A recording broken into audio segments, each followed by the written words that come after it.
Kulay at uri ng coolant na madalas ginagamit sa ating mga sasakyan. Una, ang green coolant. Ito ang tradisyonal na klase at inorganic acid technology-based ang mixture. Maganda ang heat transfer at corrosion protection properties nito, ngunit mas mabilis ang replacement schedule, usually every after 30 to 50,000 kilometers. Ang orange or minsan red-orange coolant naman ay organic acid technology-based. Mas mahaba ang service or replacement interval kumpara sa green, kadalasan every after 100,000 kilometers. Panghuli, ang pink coolant.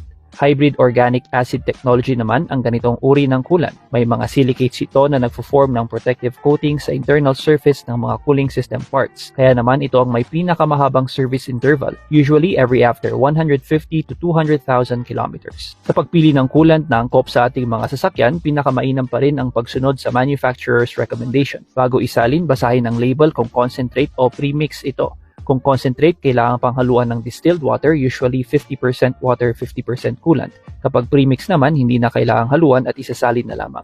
Lastly, dahil sa iba-ibang formulation ng mga coolant, siguraduhin gumamit ng parehong kulay at brand kung magta-top up para maiwasan ang anumang chemical reaction na maaring makaapekto sa protection properties ng coolant at kalaunan ay maaaring magdulot rin ng damage sa mga car cooling system parts. Yun lamang po. As always, don't forget to like, comment nyo po kung may nakalimutan ako, and follow for more.